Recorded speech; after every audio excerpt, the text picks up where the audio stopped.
Hey guys, this is Isaac from Contender Bicycles, and today I have a size guide for you. This is more of a help for people who may be outside of the conventional size range or for people who are in between sizes. For the majority of people, the first thing you can do is honestly look at the bike you want to get or the bike that you already have if you're looking at size range, and you go to the manufacturer's website and they should have a size guide on there.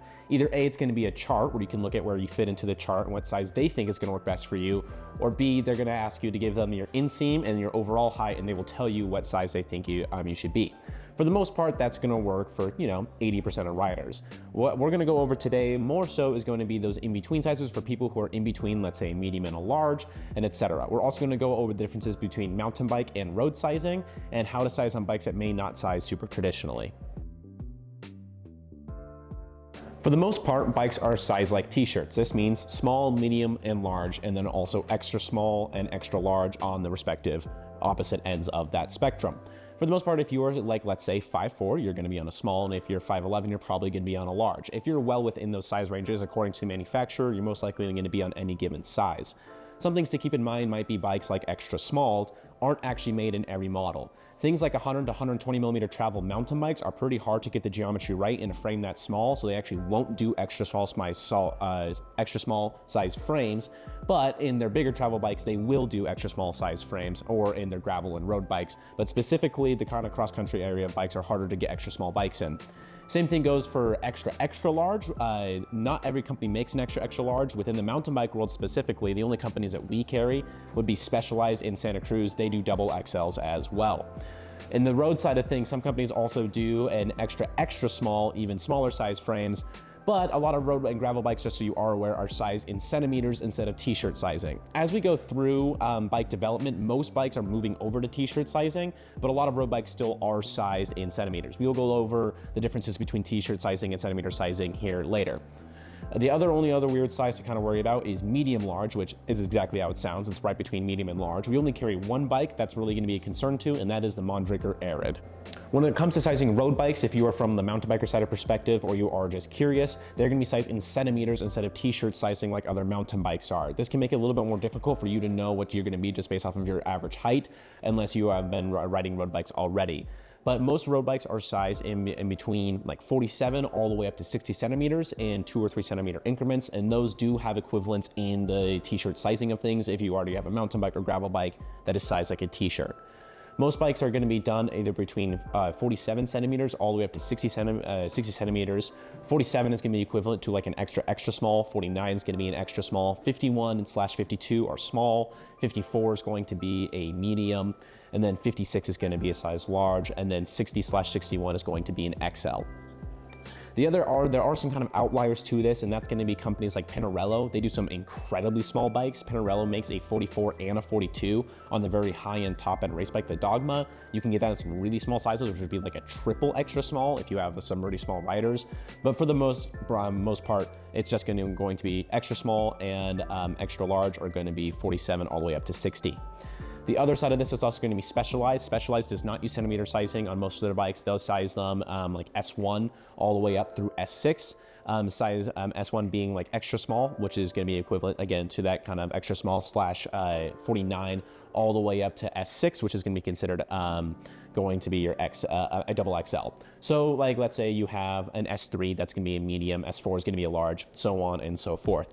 They do this to kind of prevent what we call like ego sizing, which is going to be, oh, somebody's kind of between sizes and they think they need to size up because they're like, oh yeah, the bigger bike's going to be better. Bigger does not always mean better. So by them changing their sizing profiles to numbers, S1, S2, S3, instead of t-shirt sizing, their hope is to reduce ego sizing overall.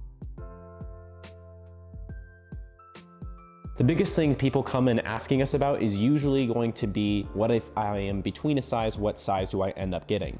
This is going to be for the people who are, 5'5" or 5'6", or between a small and a medium, or people who are like 5'8"-ish, between a medium and a large, or going to be the people who are around that kind of 6'1" mark, or between a large and an XL.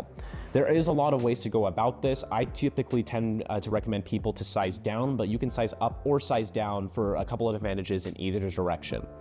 The biggest thing to keep in mind when you size up on a bike is going to be, where does the bike get bigger? This bike right here has a couple of measurements on it that get bigger as the bike gets bigger. The first thing you're going to look at is stack height. This is a reference. If you draw a straight line through your bottom bracket here, and then a straight line up through your head tube here. That distance right there is called stack height. That stack height usually gets taller as the bike size increases, and then the other distance that gets longer is going to be reach.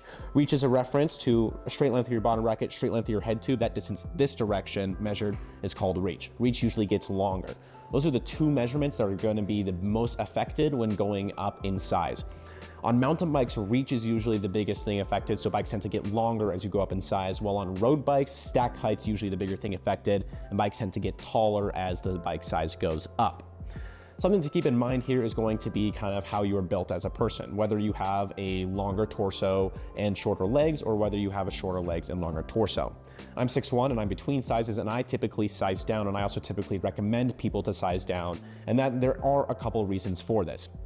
The biggest one of those reasons is going to be you can always make a smaller bike feel bigger, but you can't always make a bigger bike feel smaller. You can always get things like longer stems, and you can always do things, so you can do longer stems, you can get wider bars, longer cranks, all those things can make a smaller bike feel bigger.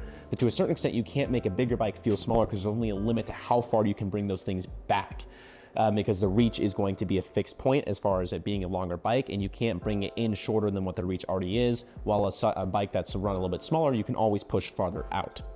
The other side of this is going to be what we would call our chainstay ratio. This has become a popular buzzword lately in geometry, but it is very well and alive when it comes to sizing. Chainstays are this thing right here. So the measurement from your center of the axle to the center of the bottom bracket, that is your chainstay length. And on most bikes, especially gravel, road bikes, and shorter travel bikes, not so much on bigger travel bikes, does not change on any given size, which means the size small, medium, large, and XL, for a lot of bike companies, it's all the same length. On bigger travel bikes, on mountain bike side of things, a lot of companies have started doing size-specific chainstays, so this is going to be more appropriate for either road and drop bar bikes or shorter travel bikes. But something to keep in mind is when you size down, the proportion of your reach versus your chainstay is going to be, they're going to have a better ratio to each other, which can make you feel more centered on the bike if you are sizing down. Now, there are some advantages to sizing up as well. Sizing up, it does make the bike feel slightly more stable because the wheelbase itself gets longer, and then also you're going to get a higher stack height if you want to be sitting higher up versus in a more hunched over position depending on the bike. So I would say for most people who maybe have longer legs and a shorter torso, probably want to size down. If you're looking to race, probably size down.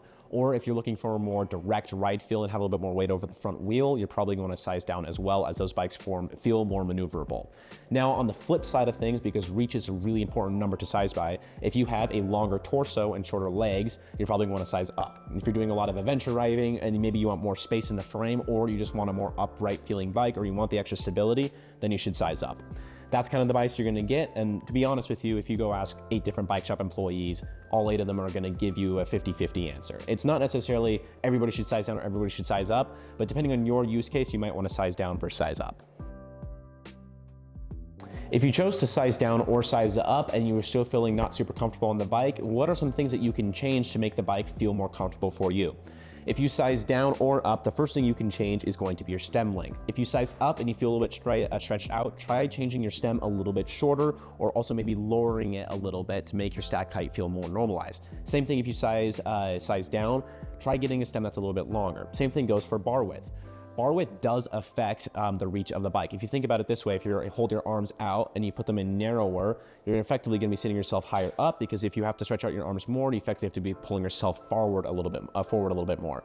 So if you size down, you may think about running maybe a wider bar, or if you size up, think about running a narrower bar, or you can do a combination of the both, where if you want to run a narrower bar, but on the same size you already have and you size down, think about running a longer stem.